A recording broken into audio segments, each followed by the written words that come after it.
बिस्मिल्लाहिर्रहमानिर्रहीम। अस्सलाम वालेकुम डियर स्टूडेंट्स। मेरा नाम मुनीब अजहर है। आज ये हमारा सेकंड सेशन है CS 619 का फाइनल ईयर प्रोजेक्ट का। ठीक है, इसमें आपने अक्सर जो प्रोजेक्ट्स आपने सिलेक्ट किए होंगे या जिनकी लिस्ट्स बनी होंगी उनमें आपने एक जो वर्ड है HTML का वो तवातर के साथ आपने देखा होगा। ठीक है, जो कि रिपीट हो रहा होगा। आज हमने HTML को डिस्कस करना है। बेसिकली HTML है क्या और कैसे जो है ना ये आपको यूज होगी आपके प्रोजेक्ट के अंदर। ठीक है, सबसे पहले तो ये ज़हन में रखिएगा, ये कोई प्रोग्रामिंग लैंग्वेज नहीं है। ये बेसिकली एक मार्कअप लैंग्वेज है जो कि आपका कंटेंट लिखेगी वेब पेज का। जिस तरह आप माइक्रोसॉफ्ट ऑफिस के अंदर अपना कंटेंट लिखते हो उसी तरह वेब के अंदर कंटेंट लिखने के लिए आपको एक लैंग्वेज की ज़रूरत होती है और वो HTML की ये लैंग्वेज होती है। ठीक है, ये जो है स्टैंड अप मार्कअप लैंग्वेज है और इसका फुल फॉर्म जो है वो हाइपर टेक्स्ट मार्कअप लैंग्वेज है। ठीक है, इसका जो है इसको बड़ा आसान है इसको समझना, और ये आपके प्रोजेक्ट के समझ लें कि ABC जिसको कहते हैं ना वो आपकी ये ABC है, स्टार्ट है ये इसका। ठीक है, आप इसके अंदर अपना जो भी प्रोजेक्ट बना रहे होगे सबसे पहले उसमें आपने कौन से अपने हेड पोर्शन में क्या चीजें दिखानी है, आपने बॉडी पोर्शन के अंदर क्या चीजें दिखानी है, आपने उनका जो है आपने उसके अंदर जो भी कंटेंट दिखाना है आप HTML को यूज करते हुए दिखा सकोगे। ठीक है,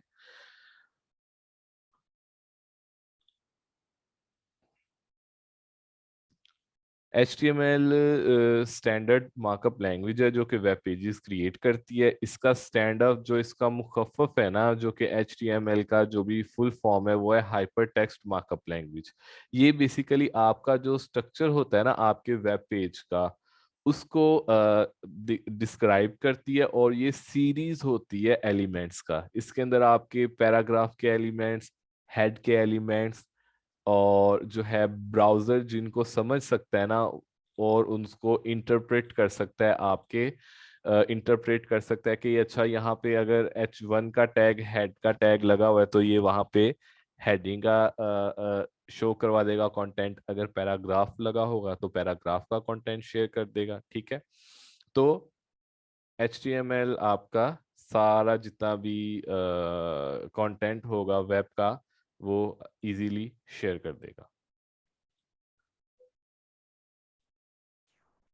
अच्छा, इसका जो सिंटैक्स है ना बेसिकली वो दो पोर्शंस पे डिवाइड होता है। एक होता है आपका अपर पोर्शन जिसको हम हेड भी कहते हैं, और एक होता है बॉडी पोर्शन। ठीक है, काइंडली सब स्टूडेंट्स जो है ना अपने माइक्स ऑफ रखें ताकि डिस्टरबेंस ना हो सेशन के अंदर। ठीक है, अच्छा, अब इसमें ये जो आपके सामने इस टाइम स्क्रीन के ऊपर सिंटैक्स लिखा हुआ है ये एक एग्जांपल है जिसके अंदर सबसे पहले एक डॉक टाइप लिखा हुआ है। डॉक टाइप हमें ये बताएगा बेसिकली वेब पेज को कि ये जो डॉक्यूमेंट की टाइप है ये HTML है। ठीक है, सबसे पहले ये एक मुनफरिद अलग टैग होता है जो कि एंगल ब्रैकेट स्टार्ट और फिर डॉक टाइप HTML और एंगल ब्रैकेट क्लोज। फिर उसके बाद जो भी टैग आपका स्टार्ट होगा ना उसका एक क्लोजिंग टैग आपको लाजमी अ, इस्तेमाल करना होगा जिससे पता चलेगा कि ये स्पेसिफिक पोर्शन इस मटेरियल के अंदर अप्लाई हो रहा है। जिस तरह अब ये HTML स्टार्ट और HTML क्लोज किया है इसके दरमियान जितना भी कंटेंट आएगा वेब का, चाहे वो आप कुछ हेड पोर्शन पे दिखा रहे हो या बॉडी पोर्शन पे दिखा रहे हो, वो आपका इसके अंदर आएगा। ठीक है, जब आप स्टार्ट करोगे अपना कोड लिखना तो आप HTML से स्टार्ट करोगे, जब आप कोड अपना क्लोज करे होगे तो उसको बंद करे होगे।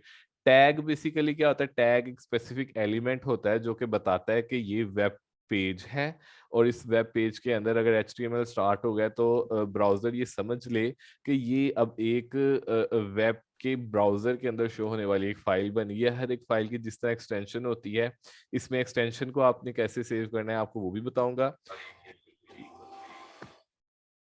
काइंडली सब स्टूडेंट्स अपने माइक्स ऑफ रखें। क्वेश्चन आंसर इंशाल्लाह हम एंड पे करेंगे। तो अब आप ये देखें कि ये तो आपका एक सिमिलर हर एक HTML का जब भी कोर्स स्टार्ट होना है तो ये तो आना ही आना है, ठीक है, डॉग टाइप HTML। उसके बाद HTML स्टार्ट और एंड पे HTML क्लोज। उसके बाद ये एक हेड पोर्शन है जितना मैंने सिलेक्ट किया है, और उसके बाद नीचे वाला जो है ये जो है वो बॉडी पोर्शन है। हेड पोर्शन में ज्यादातर जो पेज का टाइटल है या एक से दूसरी फाइल्स जो आपने इंक्लूड करवानी है, चाहे वो केस कटिंग स्टाइल शीट की फाइल्स इंक्लूड करवानी है या जावास्क्रिप्ट की फाइल्स इंक्लूड करवानी है, वो आप हेड पोर्शन के अंदर लिखोगे, ठीक है।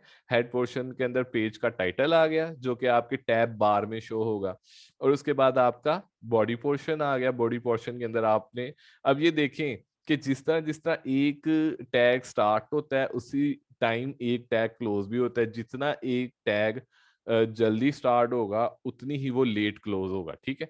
सपोज ये देखिए HTML का एक टैग स्टार्ट हुआ था, तो ये एंड पे HTML का टैग क्लोज हुआ। अब इसके बाद हेड का एक टैग है, तो हेड का टैग उसके बाद जल्दी बंद हो रहा है, क्योंकि जितना हेड को पोर्शन चाहिए उतना हेड का टैग स्टार्ट और क्लोज हो रहा है। इसके बाद टाइटल का टैग स्टार्ट हो गया, क्योंकि टाइटल हमने सिर्फ पेज टाइटल, यहाँ पे हम कुछ भी ABC लिख सकते हैं या प्रोजेक्ट का नेम लिख सकते हैं कि स्कूल मैनेजमेंट सिस्टम। तो ये टाइटल में ये शो होगा, और हमें टाइटल सिर्फ इतना चाहिए, हमें पूरे का पूरा जो बॉडी पोर्शन है वो टाइटल में नहीं चाहिए, ठीक है। तो ये इतना हेड पोर्शन आपका हो गया। फिर उसके बाद बॉडी पोर्शन है, बॉडी में एक हेडिंग का टैग लगा हुआ है और एक पैराग्राफ का टैग लगा हुआ है जो कि H1 स्टार्ट और H1। हर टैग लिखने का एक तरीका है कि आप जो है सिंपली क्या करेंगे कि टैग का name angle bracket start, tag का नेम एंगल ब्रैकेट क्लोज, फिर उसके बाद जो कंटेंट या सोर्स इमेज कोई भी चीज आपने लिखनी है वो, फिर उसी तरह सारा सेम टैग होगा, लेकिन सिर्फ उसका नाम शुरू होने से पहले फॉरवर्ड स्लैश लग जाएगा।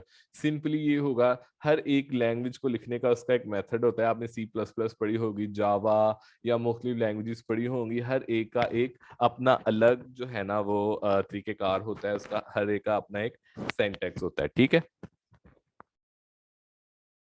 अच्छा, तो उसके बाद अब आप ये देखें कि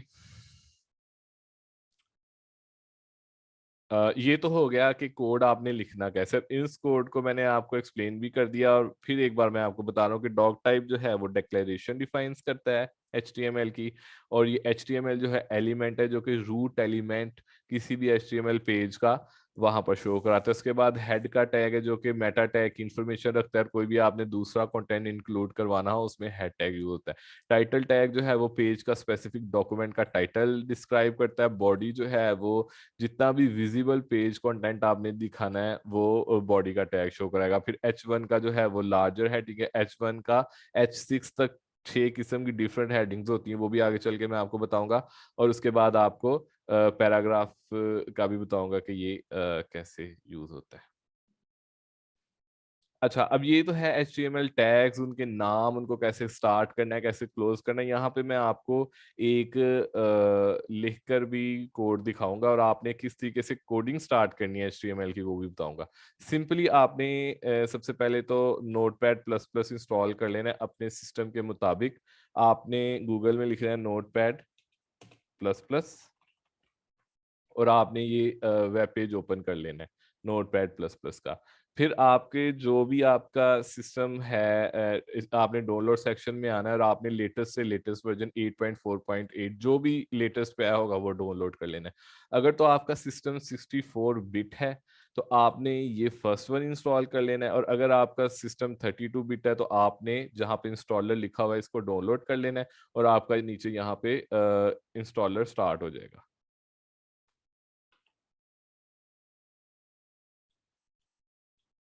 अच्छा, उसके बाद जब ये डाउनलोड हो जाएगा तो आपने इसको इंस्टॉल कर लेना। इंस्टॉल करने के बाद आपके यहाँ पे Notepad++ के नाम से आ जाएगा। अच्छा, अगर आपने ये चेक करना है कि आपका अच्छा, आवाज सबको भी क्लियर आ रही है? कुछ स्टूडेंट्स ने मुझे मैसेज किया कि आवाज कट रही है। अभी मुझे बताइए कि आवाज ठीक आ रही है कि नहीं आ रही। अभी आवाज सबको क्लियर आ रही है? ठीक है, क्लियर आ रही। अच्छा, अगर आपने ये चेक करना हो कि आपका सिस्टम 32 बिट है या 64 बिट है, आपने सिंपली कंप्यूटर के ऊपर जाना है। हर विंडोज का सेम यही मेथड है। आपने प्रॉपर्टीज पे जाना है और प्रॉपर्टीज पे जाने के बाद आपके सिस्टम की डिटेल लिखी होंगी कि आपका सिस्टम टाइप जो ऑपरेटिंग सिस्टम है वो 32 बिट इंस्टॉल हुआ है या 64 बिट इंस्टॉल हुआ है। मेरा इस टाइम 32 बिट इंस्टॉल हुआ है, तो मैंने सिंपली जो है ना 32 बिट डाउनलोड करके उसको इंस्टॉल कर लिया। जब मैं इंस्टॉल कर लूंगा तो यहाँ पे नोटपैड प्लस प्लस शो हो जाएगा, ठीक है। अच्छा, अब नोटपैड प्लस प्लस में भी ओपन करने से पहले अगर आपके पास सिंपल जो है वो टेक्स्ट डॉक्यूमेंट है जो कि हर विंडोज का बाय डिफॉल्ट होता है, आपने वो ओपन कर लेना है, ठीक है। और जो कोड मैंने आपको एग्जाम्पल में बताया, आपने वो सारा कोड यहाँ पे लिख लेना है। मैं इसी कोड को टाइम बचाने के लिए यहाँ से कॉपी करके वहां पे पेस्ट कर रहा हूँ। आपने कोशिश करनी है कि खुद हैंड ऑन एक्सपीरियंस के लिए लिखे। अब ये सारा कोड मैंने लिख दिया है। अब आपने इसको सेव एज करके और इसको नाम देना है इंडेक्स का। हर वो फाइल जो कि HTML में स्टार्ट होगी इंडेक्स से ही स्टार्ट होगी, फिर बाद में profile.html या फर्दर इस तरह उसकी डिटेल्स बनती रहेंगी। अब इसको सेव करने का दो तरीके हैं, ठीक है। या तो आप index.html लिख के ऑल फाइल्स करें और डेस्कटॉप के ऊपर इसको सेव कर दें, तो ये ऑटोमेटिकली, ये देखें आपका जो है वो इंडेक्स ऑटोमेटिकली वेब ब्राउजर की एक्सटेंशन के साथ आ गया। अगर आप ऐसे नहीं करना चाहते इसको डिलीट करें और यहां से इसको सेव एज करके index.html और डबल क्वोशंट लगाएं स्टार्ट और एंड में, तो आप देखेंगे कि ये ऑटोमेटिकली आपको वेब पेज के थ्रू नजर आ जाएगा, ठीक है। तो ये दो तरीके हैं। आपने सबसे पहले इसके अंदर लिखना है, आप इसके अंदर लिख लें, लेकिन अगर आप नोटपैड प्लस प्लस से स्टार्ट करना चाहते हैं तो नोटपैड प्लस प्लस से भी स्टार्ट कर सकते हैं। उसका मेथड भी मैं अभी आपको बताता हूँ। लेकिन अब ये कोड जो सारा लिखा हुआ है, हम इसको ओपन करके देखेंगे ब्राउजर के अंदर कि ये शो किस तरीके से हो रहा है। अब आप देखें कि इसमें एक तो माई फर्स्ट हेडिंग थी और माई फर्स्ट पैराग्राफ था, और आप ये देखें स्कूल मैनेजमेंट सिस्टम जो हमने टाइटल बार में लिखा था वो टाइटल टैग में लिखा था वो यहाँ पर शो हो रहा है, ठीक है ना। अब मिसाल के तौर पे अब इसको दोबारा मैं एडिट करना चाह रहा हूँ, तो मैं इसको edit with Notepad plus plus पे, जब आपने इंस्टॉल किया होगा यहाँ पे automatically edit with Notepad plus plus आ जाएगा। अब मैं इसको यहाँ पे क्लिक कर रहा हूँ, तो ये देखें नोटपैड प्लस प्लस में ओपन करने का ये फायदा होगा कि ये ऑटोमेटिकली रीड कर लेगा कि ये एक HTML की फाइल है, और जो भी टैग स्टार्ट होगा उसके एंड टैग पे ऑटोमेटिकली वो हाईलाइट कर देगा, और जो टैग्स होंगे वो ब्लू कलर में आ जाएंगे और जो कंटेंट होगा वो ब्लैक कलर में आ जाएगा, ठीक है। अब इसके अंदर ये जितने भी टैग्स हैं, आपको इसको मैं जूम करके आपको थोड़ा बता देता हूँ। इसको जूम करने के दो तरीके हैं, या तो आप सिस्टम से कंट्रोल प्रेस करके अपने कर्सर का मूव करें ऊपर नीचे तब भी हो जाएगा, या आप यहाँ से इसको, ये जो दो हैं जूम इन और जूम आउट, यहाँ से भी इसको जूम और जूम इन और जूम आउट कर सकते हैं, ठीक है। जिस तरह के हमने बताया था कि HTML का टैग स्टार्ट हुआ, ये HTML का क्लोज हो गया, हेड का टैग स्टार्ट हुआ, हेड का क्लोज हो गया, टाइटल का स्टार्ट हुआ, टाइटल का क्लोज हो गया, बॉडी का स्टार्ट हुआ, बॉडी का क्लोज हो, इसी तरह H1 का और पैराग्राफ का। अब आप इसके अंदर कुछ चेंज करते हैं कि स्कूल मैनेजमेंट सिस्टम आपके प्रोजेक्ट का नाम नहीं है, आपके प्रोजेक्ट का नाम है सपोज बेबी सिटिंग या डेवलपर्स ब्लॉग, ठीक है, ये आपके उसका नाम है। अब इसको जब भी आपने चेंज करना है, होता क्या है कि स्टूडेंट्स इसी तरह इसको यहाँ पर लिखते हैं और वहां पे जाके ब्राउजर ओपन करते थे। जब तक आपका ये रेड है इसका मतलब आपने जो भी चेंज किए हैं वो अपडेट नहीं हुआ, अभी ये सिर्फ पिछली फाइल ही है जो कि रीड हो रही है, ठीक है। अब आपने इसको या तो यहाँ से फाइल पे जाके सेव कर लेना है, जब ये दोबारा अपनी ओरिजिनल ब्लू कलर में आएगा इसका मतलब ये सेव हो गया है। नहीं तो कोई भी आप चेंज करेंगे तो कंट्रोल S, जिस तरह आप कोई भी फाइल सेव करते हैं तो सेव करेंगे तो यहाँ पे ये सेव हो जाएगी। अब दोबारा मैं वो आपको ओपन करके दिखाता हूँ कि क्या उसके अंदर चेंज हुआ है कि नहीं हुआ। अब आप ये देखें डेवलपर्स ब्लॉग, यहाँ पे ये चेंज हो गया, ठीक है। अब ये देखें कि आपने जब अपनी कोडिंग स्टार्ट करनी है या अपना जो भी आपने प्रोजेक्ट स्टार्ट करना है, सबसे पहले टाइटल तो आपने हर एक के ऊपर लिखना है, तो और ये देखें कि आपका टाइटल आ रहा है, ठीक है। फिर यहाँ पे आप माई फर्स्ट हेडिंग या माई फर्स्ट पैराग्राफ लिख रहे हैं, तो ये कंटेंट भी आपका आना ही आना है आपके हर वेब पेज के अंदर, ठीक है। तो अब आप प्रोजेक्ट जब बना रहे हैं तो अब आपको ये पता चल गया कि आपने कोडिंग अपनी HTML की कैसे स्टार्ट करनी है, आपने टाइटल कैसे देना है अपने प्रोजेक्ट का, और फिर आपने कंटेंट कैसे लिखना शुरू करना है, ठीक है। तो ये बड़ी बेसिक चीज थी जो अब आपको आ गई। अब आप अपने प्रोजेक्ट की जब कोडिंग स्टार्ट भी करेंगे या आप कोई अपना कोड बना हुआ देखेंगे तो वहां से आपको आसानी से पता चल जाएगा कि ये कोडिंग में क्या आ रहा है, ठीक है। अच्छा,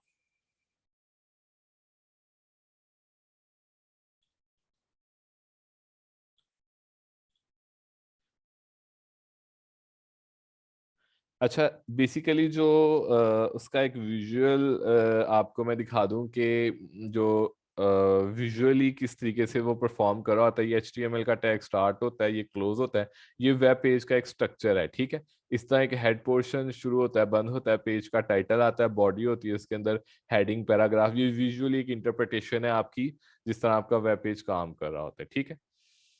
आपने डॉग टाइप को डिक्लेयर करना है, इससे पता चलता है कि ब्राउजर को कि आपका वेब पेज करेक्टली है कि नहीं है, ठीक है। और ये केस सेंसिटिव होता है, सिर्फ डॉग टाइप केस सेंसिटिव होता है, यानी कि आपने इसको कैपिटल फॉर्म्स में लिखना होता है, ठीक है।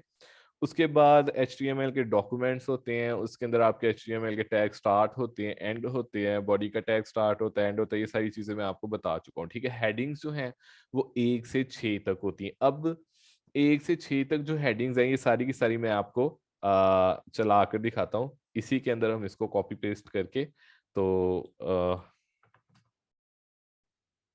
हम चेंज कर लेंगे, ठीक है। H1 से H6 तक हम आपको दिखाएंगे, ताकि आपको उसके डिफरेंस का पता चल जाए। ये H2 आ गया, ठीक है। अब ये पहले मैं एक साइड के टैग्स सेट कर रहा हूँ, फिर मैं क्लोजिंग टैग सेट कर लूंगा, ठीक है। अब आप ये देखें, H1 2, ये क्लोजिंग टैग आ गया। जैसे जो उसको मैच कर जाएगा वो उसके साथ हाईलाइट हो जाएगा, ठीक है। आपको ये फायदा हो जाएगा इसमें। अब देखें, जैसे मैंने चेंज किया, ये रेड है, यहाँ तो मैं Ctrl+S करूंगा तो ये अपडेट होगा, या मैं यहाँ से इसको सेव करूंगा तो फिर ये अपडेट होगा। इसको सेव किया, अब दोबारा इसको ओपन कर लेते हैं, और इसको यहाँ से या तो दोबारा फाइल को ओपन कर लें या इसको रिफ्रेश कर लें, ठीक है। अब ये देखें, ये हैं वो 6 हेडिंग्स। अब आप देख लें कि जो H1 था ना, ठीक है, H1 ये वाला, ये सबसे बड़ा है, ठीक है, साइज में। ये देखें H1, फिर H2, फिर 3, फिर 4, 5, 6, इस तरह फिर ये छोटे से छोटा होता रहता है। और ये नीचे लिखा हुआ है पैराग्राफ, ठीक है। अब मसलन आपको जब कंटेंट लिखना होता है, कई जगहों पे आप अपने देखते हैं मैनुअल काम के अंदर भी या डिजिटल काम के अंदर भी, कहीं पे आपको लिखनी पड़ती हैं, ज्यादा हेडिंग्स लिखनी पड़ती हैं, कहीं पे आपको छोटी हेडिंग्स लिखनी पड़ती है। तो आपके पास ये वैरायटी, आप हर किस्म की हेडिंग अपने प्रोजेक्ट के अंदर, अपने कंटेंट के अंदर लिख सकते हैं, ठीक है। अच्छा, इसके बाद पैराग्राफ जो है, क्योंकि जब भी आपने कंटेंट लिखना होता है, हेडिंग्स और पैराग्राफ्स जो है ना, वो इसीलिए ज्यादा डिस्कस किए जाते हैं क्योंकि ये मेन कंटेंट के पार्ट्स होते हैं, ठीक है ना।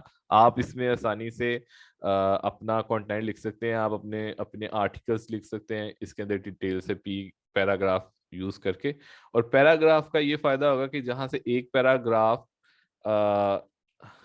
बंद होगा, उससे नीचे जिस तरह एक पैराग्राफ क्लोज होता है, दूसरा स्टार्ट होता है, वैसे ही स्टार्ट है। अभी मैं इसके ऊपर मल्टीपल कंटेंट लिख रहा हूँ, ठीक है ना, मतलब उस पैराग्राफ को बड़ा करने के लिए। अच्छा, यहाँ से जब आप एंटर करेंगे ना, तो इससे कोई फर्क नहीं पड़ेगा, वहां पे वो फिजिकली चलता रहेगा, ठीक है। क्योंकि ये इसके मुताबिक यहाँ पे आपने अभी कोई लाइन ब्रेक नहीं डाला, तो ये इसी तरह कॉन्स्टेंटली चलता जा रहा है। लाइन ब्रेक कैसे डालना है, उसको कैसे करना है, वो हम आपको आगे वाले सेशन में बताएंगे। फिलहाल समझ लें कि ये कंटिन्यूसली एक लाइन लिखी हुई है, एक ही लाइन चलती जा रही है। अब इसको मैं Ctrl+S करता हूँ और इसको आपको यहाँ पे ओपन करके दिखाता हूँ। देखें, अब ये ऑटोमेटिकली यहाँ से आगे गया है और ये एक पैरा लिखा गया। अब मैं इसी तरह का एक और पैरा, समझ लीजिए एक फर्स्ट पैरा था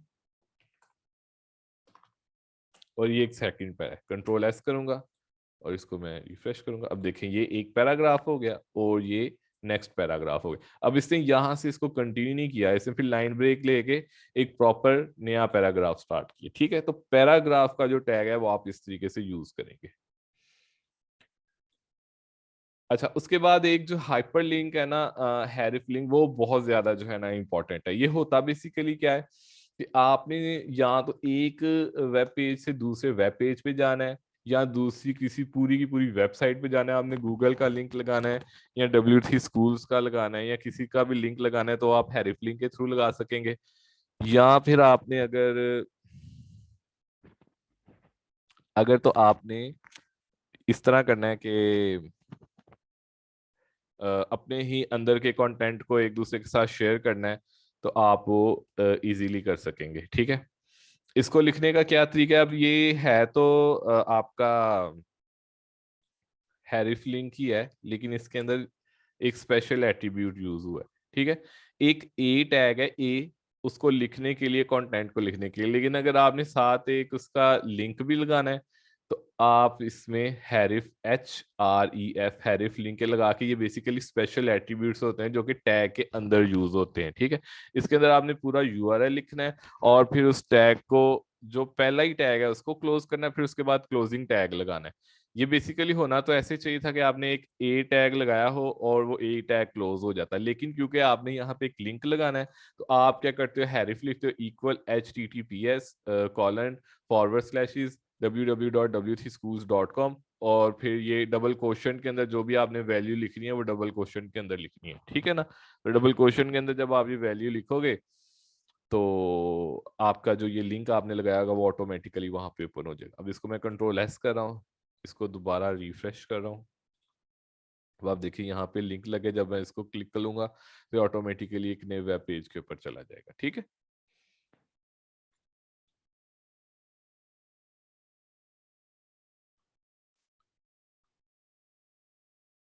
अच्छा, अब इसके अंदर अगला जो है वो इमेज लगाने का टैग है, ठीक है ना। अभी तक हमने HTML के बारे में सीखा, उसके बाद हमने इसका जो है वो लिंक लगाना सीखा, हमने टैग्स के बारे में सीखा, हेडिंग का टैग, पैराग्राफ का टैग, बॉडी, HTML, इन सारे टैग्स को देखा। अब इमेज का टैग देखते हैं कि आप अपने वेब पेज के अंदर इमेज कैसे लगा सकते हो, ठीक है। तो ये उसका कोड है, इसका भी इमेज टैग जो है वो लिखा जाता है, लेकिन इसके अंदर ये होता है कि आपका इमेज टैग, आपने इमेज का टैग लिखा, ठीक है। आपने फिर उसके बाद फिर दोबारा स्पेशल एट्रीब्यूट्स लिखे, जो सोर्स है आपका SRC, मतलब जो फाइल का नेम होगा और जो एक्सटेंशन होगी। स्टूडेंट्स, जो एक्सटेंशंस है ना प्रोग्रामिंग के अंदर और HTML के अंदर खास तौर पे, वो बहुत जरूरी है। अगर आपने सी एक्सटेंशन में अपनी फाइल सेव नहीं की होगी, या जो आप कंटेंट लिख रहे हो, चाहे वर्ड की फाइल दिखा रहे हो, JPG की दिखा रहे हो, या कोई भी दिखा रहे हो, अगर आपने इसका कंटेंट सही ना लिखा होगा तो वो आपको सही तरीके से शो नहीं होगा आपके वेब पेज के अंदर। अच्छा, अब आप इसके अंदर विड्थ और हाइट भी लगा सकते हो।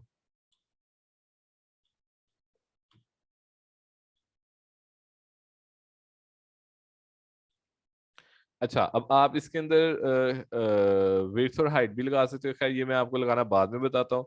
सबसे पहले इमेज, सोर्स के अंदर उसका नेम और एक्सटेंशन, और ALT नेम। अब ये इसलिए होता है कि कई बार इंटरनेट स्लो होता है या आपकी जो फाइल है वो नहीं हो रही होती, तो उसकी जगह पे एक अल्टरनेटिव नेम आ जाता है कि ये इस चीज का इमेज लगा हुआ है, ताकि वो वहां पे शो हो जाए कि फाइल आपकी करप्ट है या किसी भी तरह से शो नहीं हो सकी, ठीक है।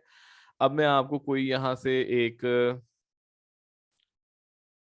एक यही मैं आपको इमेज सेव करवाता हूँ डेस्कटॉप पे। आपने एक चीज का और भी ख्याल रखना है कि जो भी आपका इमेज होगा ना, उसकी आपने एक तो एक्सटेंशन सेम लिखनी है और आपने उसी जगह पे उसको रखना है। मिसाल के तौर पे ये मेरी फाइल डेस्कटॉप पे पड़ी है, अगर किसी फोल्डर के अंदर भी पड़ी होगी तो जो मैंने यहाँ पे इमेज लगाना है उसका जो भी नाम लेना है गूगल, ठीक है। और इसकी एक्सटेंशन मैंने देखनी है प्रॉपर्टी से, इसकी एक्सटेंशन है .png पिंग इमेज, ठीक है। JPG नहीं है, PNG है। मैं यहाँ पे क्योंकि डेस्कटॉप पे मेरे पास एक पड़ा हुआ है Google .png, PNG small form है, स्मॉल में या कैपिटल जो भी होगा वो आपने देख लेना है, और इसका ऑल्टरनेटिव नेम भी गूगल लिख देते हैं। अब इसको मैं Ctrl+S कर रहा हूँ और इसको मैं रिफ्रेश कर रहा हूँ। ये देखें, ये जो है हमारा एक, ये बेसिकल इमेज है, ठीक है, जो कि लगा हुआ है लिंक के बिल्कुल साथ, ठीक है। अब आप देखें ये पूरे का पूरा एक इमेज आ गया। अगर मैं इसको, अगर समझ लें कि आपके अपना ब्रांड का एक, या आपने अपने प्रोजेक्ट का एक लोगो बनाया हो और आप इसको टॉप पे लिख दें, ठीक है, तो आप ये समझ लें कि ये आपका एक अपना लोगो टॉप पे आ गया, ठीक है। और फिर उसके नीचे आपका कंटेंट आ गया। अब आप ये देखें कि एक हमारी रैंडम सी वेब पेज हमें नजर तो आ रही है, लेकिन हम मजीद इसको किस तरीके से केस कटिंग स्टाइल शीट को यूज करते हुए प्रॉपर वेब को ऑपरेट करना है, बनाना है, और कैसे कंटेंट को लिखना है, वो हम आपको साथ के साथ बताएंगे। अच्छा, अब ये एक साइड पर है तो हम एक सेंटर टैग यूज कर लेते हैं। टैग्स बहुत आसान है बेसिकली HTML के। सेंटर टैग लिखेंगे स्टार्ट में और सेंटर टैग लिखेंगे एंड पे सेंटर टैग, इसको कंट्रोल एस करेंगे। अब ये देखें ये आपका ऑटोमेटिकली सेंटर में आ गया, ठीक है। अगर आप वेब पेजेस को भी देखें तो बेसिकली स्टार्ट थोड़ा सा ऐसे होता है कि ये आपका ऊपर लोगो लगा होता है, नीचे आपका कंटेंट लिखना शुरू हो जाता है, ठीक है। ये तो एक बड़ी रफली और रैंडम सी हम एक वेब बना रहे हैं आपको सिखाने के लिए, लेकिन हम इसको मजीद जब इसको इसको अरेंजमेंट इसकी करते रहेंगे तो ये आपकी प्रॉपर वेब पेज बनना शुरू हो जाएगी, ठीक है। अच्छा,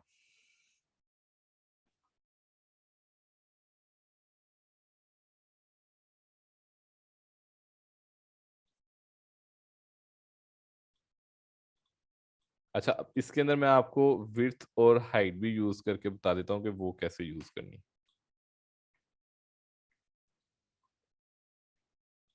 अच्छा, एक चीज हो रहा है कि मिसाल के तौर पे ये इमेज फाइल यहाँ पे हो ही ना, तो क्या ऑल्टरनेटिव में हमें, मैं इसका या तो इसको नेम चेंज कर देता हूँ या मैं इसको डिलीट ही कर देता हूँ।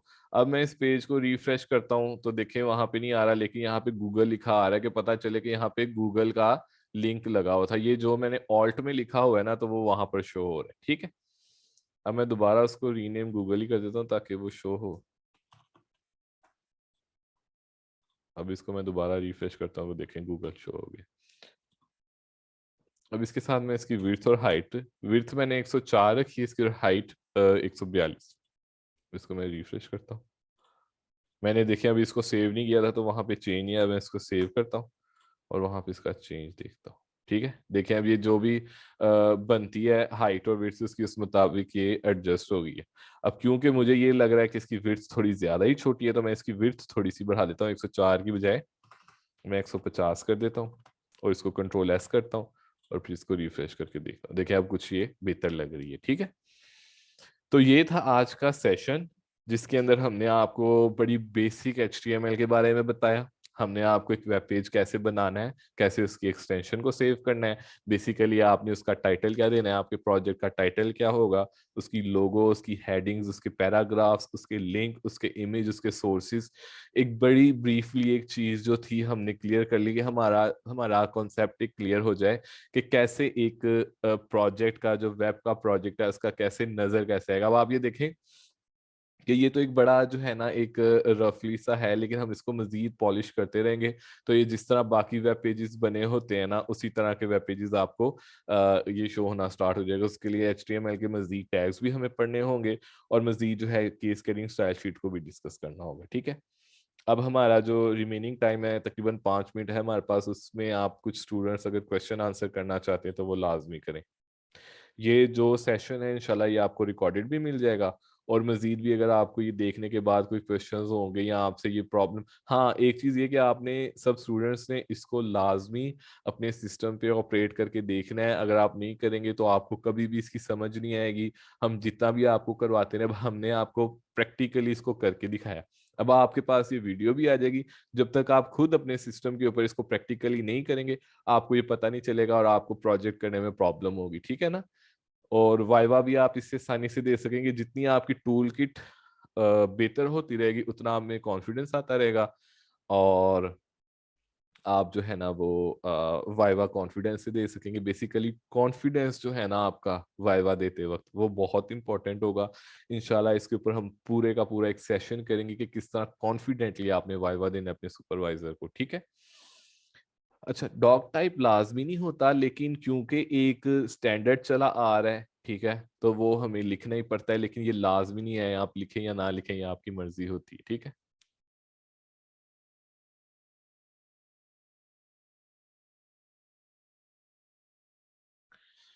नोट मोस्टली जब नोटपैड, आपने नोटपैड प्लस प्लस के अंदर आपने जब लिंक लिखना है, जब आपने उसका कंटेंट चेंज कर देना है या आपने उसका जो चेंज करना है ना URL, बस वही आपने चेंज करना है। आपने टैग को नहीं चेंज करना, ठीक है। टैग्स नहीं चेंज हुआ करते, उसके आपस में कंटेंट चेंज होते हैं, ठीक है। आप ये देखें कि आप फॉर एग्जांपल मैं आपको दिखाता हूँ कि ये W3 स्कूल्स था ना, तो मैं इसमें इसको लिख देता हूँ कि ओपन W3 स्कूल्स, ठीक है। तो यहाँ से अगर मैं यहाँ पे गूगल लिख लेता यहाँ पे, ठीक है, तो मैं लिख देता कि ओपन गूगल, सिंपली google.com। तो यहाँ पे सिंपली मैं लिख देता ओपन गूगल, ठीक है। तो इसमें इसको सेव करते और इसको ओपन करते, तो ये इसका सामने से भी कंटेंट भी चेंज हो जाना था और नीचे इसका लिंक भी गूगल ओपन हो जाना था। ठीक है।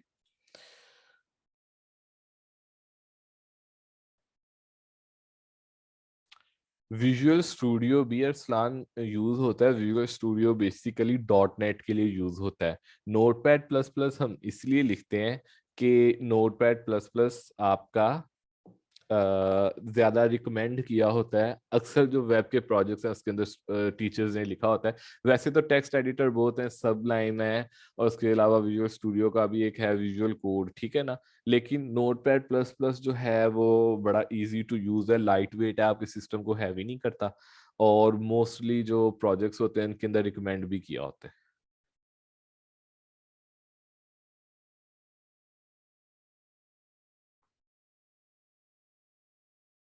जी जी, मौसन पीएनजी तो हमने कल ही देख ली थी एडजस्ट कर।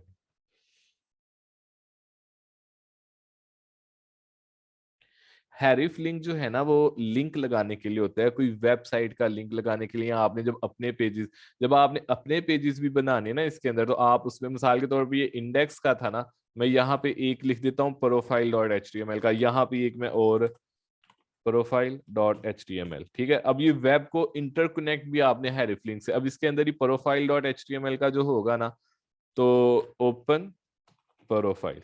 ठीक है, अब एक वेब पेज अगर यहाँ पे प्रोफाइल, ये तो इंडेक्स का है ना, अगर प्रोफाइल का पड़ा हो तो इसको ही मैं प्रोफाइल, और इसको मैं फिर ओपन कर लेता हूँ नोटपैड प्लस प्लस से। यहाँ पे मैं लिख देता हूँ कि सॉरी, इधर ये पैराग्राफ के अंदर ही लिख देते हैं कि दिस इज प्रोफाइल पेज। ठीक है, अब ये एक और पेज है जो कि प्रोफाइल पेज है, इसको मैं कंट्रोल एस करता हूँ। अब मैं इसको रिफ्रेश करता हूँ, देखें ये अगर बटन एक यहाँ पे लगा और इसको मैं ओपन करूँ तो ये profile dot H T M L, ये आपस में इंटरलिंक लग जाता है कि दिस इज प्रोफाइल पेज, ये देखिए लिखा आ रहा है। ठीक है, तो ये इस तरह आपस में इंटरलिंक हो जाते हैं।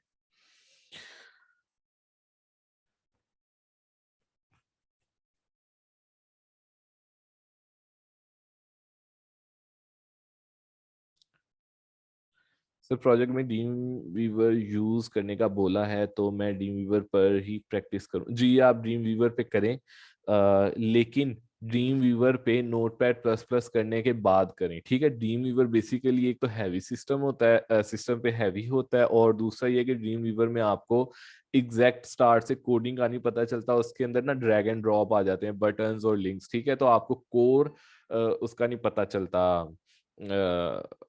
कोडिंग का। मेरा मशवरा आपको ये होगा कि पहले आप उसमें नोटपैड प्लस प्लस में लिखे, फिर आप ड्रीम वीवर की साइड पे जाएं, और अगर आप ड्रीम वीवर ना भी यूज करें, नोटपैड प्लस प्लस ही कर लें, तो वो भी एक्सेप्टेबल होगा। ड्रीम वीवर के अंदर आपको जो है ना प्रॉब्लम होगी।